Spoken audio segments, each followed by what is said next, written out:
what we need to do, and I think what organizations in our, our peer organizations need to do, is look at how do they manage their costs, the cost structures that they use to price their products and services in a way that can be more flexible and more adaptive to different types of funders. Right. And that's a real area of, when you talk about innovating the business model, that would be a key aspect of it. But is the onus there on individual organizations to become more adaptive to donors and funders, or is it a question of donor coordination? It's a question of both, and in part it's a question of greater education. And on the organization side, the implementing partner side, there really is a question of becoming more efficient, of becoming more cost competitive, of looking really at how do you cost your services in a way that is directed at delivering the most cost effective, so not necessarily the cheapest, but the greatest value for money.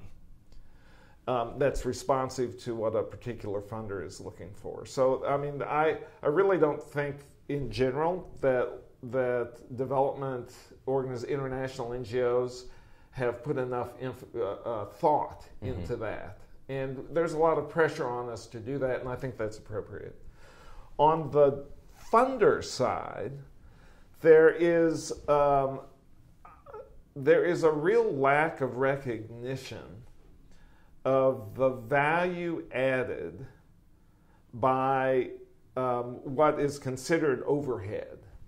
So things like compliance systems and staff development systems, technical oversight and quality assurance systems, the cost of having a really modern, sophisticated accounting and financial management system, the cost of information technologies that give you modern management tools. Right.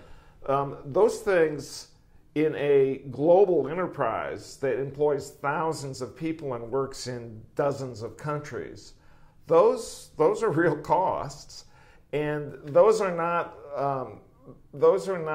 wasted money. Right. Right. Right. That's what's necessary to get sustainable development results. And there's been this mindset that has evolved in the funding world that has tended to see those as either not essential to the mission or as an area of waste. Right. And that's, in my view, one, it's just wrong, and I think there's growing recognition that it's not a legitimate, it's not an accurate way of understanding the enterprise, understanding what it takes to accomplish the results. Sure.